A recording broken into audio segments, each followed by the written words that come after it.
আসসালামু আলাইকুম viewers, welcome back to my channel yummy table by Nusrat. আজকে আমি আপনাদেরকে দেখাবো কিভাবে ঘরে বসে খুব সহজে পারফেক্ট চাইনিজ ফ্রাইড রাইস বানানো যায়। ঘরোয়া উপকরণ কিন্তু একদম রেস্টুরেন্টের মতো টেস্ট, এবং সেই সাথে পারফেক্ট ফ্রাইড রাইস তৈরির সকল টিপস অ্যান্ড ট্রিক্স শেয়ার করব। তাই ভিডিওটি না টেনে মনোযোগ দিয়ে পুরো ভিডিওটি আশা করি ভিডিওটি দেখে একবার বানালে বারবার খেতে মন যাবে। চলুন তাহলে শুরু করা যাক। এখানে আমি চিনি গুঁড়া পোলাওর চাল 1 কাপ নিয়ে নিয়েছি। আজকে আমি 1 কাপ চালের ফ্রাইড রাইস তৈরি করব। এখন একটি টিপস দিচ্ছি, প্রতি 1 কাপ চালের জন্য আপনি 4 থেকে 5 কাপ পানি নেবেন। এতে করে চালটা সেদ্ধ করার সময় দলা বেঁধে যাবে না, অর্থাৎ একটার সাথে একটা চাল লেগে যাবে না। এখন পানিতে 1 টেবিল চামচ তেল দিয়ে দিলাম এবং সেই সাথে স্বাদমতো লবণ দিয়ে দিচ্ছি।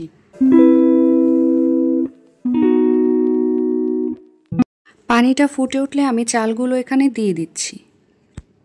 রাইসটা আমি 8 থেকে 10 মিনিটের মতো রান্না করব এবং রাইসটা আমি 80 থেকে 90% সেদ্ধ করে নিব।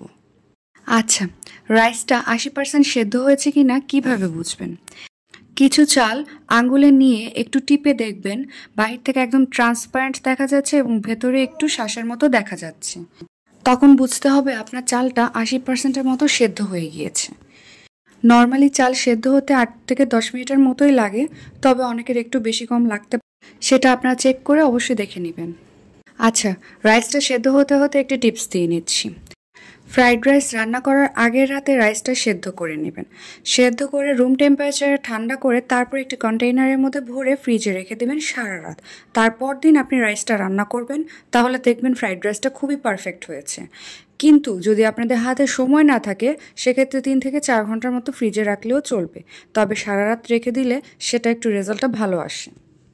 দেখুন আমার চালটা সেদ্ধ হয়ে গিয়েছে। পানিটা ছেঁকে আমি একটি ট্রের মধ্যে বিছিয়ে নিয়েছি। এখন এটা আমি রুম টেম্পারেচারে ঠান্ডা করে সারা রাত ফ্রিজে রেখে দেব। পরদিন সকালে আমি ফ্রাইড রাইসটা রান্না করব। ফ্রাইড রাইস রান্না করার জন্য এখানে আমি কিছু সবজি নিয়ে নিয়েছি। আপনারা আপনাদের প্রয়োজন মতো ইচ্ছা মতো সবজি নিয়ে নেবেন। এখানে আমি গাজর, বাঁধাকপি, ক্যাপসিকাম, পেঁয়াজ এবং কাঁচামরিচ নিয়েছি। এখন একটি প্যানের মধ্যে আমি 1 টেবিল চামচ তেল দিয়ে তেলটা গরম হওয়ার পর এখানে 2টো ডিম দিয়ে দিচ্ছি। ডিমটা এখন আমি স্ক্র্যাম্বল করে নিব। ডিমটা ভাজতে ভাজতে আমি আরও কিছু টিপস দিয়ে নিচ্ছি। প্রথম টিপস হচ্ছে, চাইনিজ রান্নাটা অবশ্যই হাই হিটে করতে হবে। হাই হিটে করলে রেস্টুরেন্টের মতো স্মোকি ফ্লেভার আসে। লো হিটে রান্না করলে সবজির কচকচে ভাবটা চলে যায়, তখন ফ্রাইড রাইসটা দেখতে ভালো লাগে না। ফ্রাইড রাইসের সবজিগুলো একটু কচকচে ভাবই ভালো লাগে। এবং রান্নার সময় সামান্য তেল একটু বেশি ইউজ করতে পারেন, এতে করে চালটা সুন্দর ঝরঝরে থাকবে। এবং চাইনিজ রান্নাটা একটু অল্প অল্প ব্যাচে রান্না করার চেষ্টা করবেন। বেশি একসাথে রান্না করলে তখন রাইসটা পারফেক্ট হয় না। রাইসটা একসাথে বেশি করে নিলে দেখা যায় প্রেসারে রাইসটা নরম হয়ে যায়, তখন ফ্রাইড রাইসটা খেতে আর ভালো লাগে না।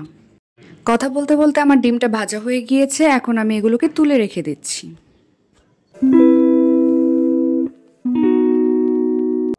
এখন একটি প্যানের মধ্যে আমি 1 টেবিল চামচ বাটার নিয়ে নিলাম।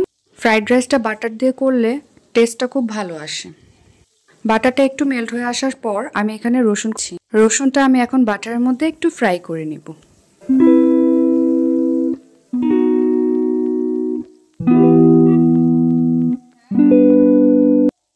এখন এখানে আমি ভেজিটেবলসগুলো অ্যাড করব। যেহেতু গাজরটা সেদ্ধ হতে একটু টাইম বেশি লাগে, তাই প্রথমে আমি গাজরটাই দিয়ে দিলাম। একটু নেড়েচেড়ে নিচ্ছি। এখন আমি ঢাকনা দিয়ে ঢেকে 30 সেকেন্ড অপেক্ষা করব, এতে করে গাজরটা একটু সেদ্ধ হয়ে যাবে। 30 সেকেন্ড পর ঢাকনাটা খুলে আমি বাকি সবজিগুলো অ্যাড করে দিব। বাঁধাকপিটা দিয়ে দিলাম। একটু নেড়েচেড়ে মিক্স করে নিচ্ছি।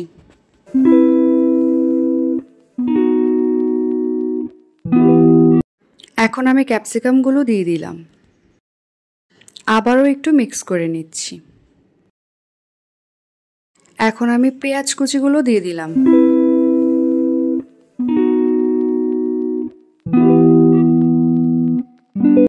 এ পর্যায়ে এখানে আমি 1/2 চা চামচ গোলমরিচ দিয়ে দিলাম, স্বাদ মতো লবণ এবং 1 চা চামচ চিনি অ্যাড করে দিয়েছি। লবণটা আপনারা বুঝে দিবেন, কারণ আমি সস অ্যাড করব, সসের মধ্যে পর্যাপ্ত পরিমাণে লবণ দেওয়া থাকে। এখন সব কিছু নেড়েচেড়ে একটু মিক্স করে নিচ্ছি।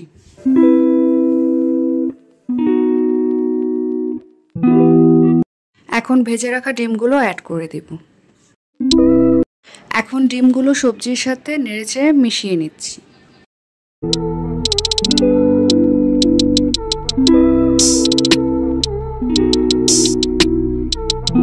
এখন আমি রাইসটা অ্যাড করে দিব। ফ্রিজ থেকে রাইসটা বের করে আমি ডিরেক্টলি এখানে অ্যাড করে দিয়েছি। ফ্রিজ থেকে বের করে নর্মাল করার কোনো দরকার নেই, ডিরেক্ট বের করে চুলোতে দিয়ে দিবেন। এখন রাইসটা আমি নেড়ে চেড়ে সবজির সাথে মিক্স করে নিব। মনে রাখবেন এ পর্যায়ে এসে আপনি অনেক বেশি নাড়াচাড়া করা যাবে না, এতে করে রাইসটা ভেঙে যেতে পারে। তাই আলতো হাতে আস্তে আস্তে করে রাইসটা ভেজিটেবলসের সাথে মিক্স করে নিতে হবে।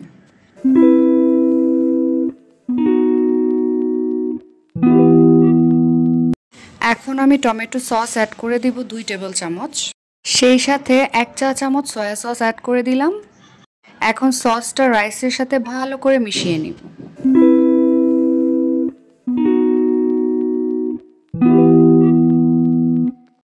এই পর্যায়ে এসে আপনারা একটু টেস্ট করে দেখে নেবেন লবণ চিনি কোনোটা কম বেশি হয়েছে কিনা।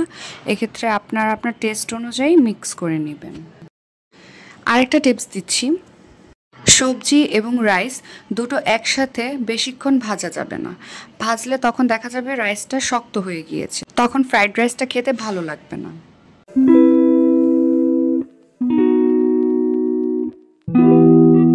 আমার ফ্রাইড রাইসটা রান্না হয়ে গিয়েছে, এখন আমি সার্ভ করে নিব।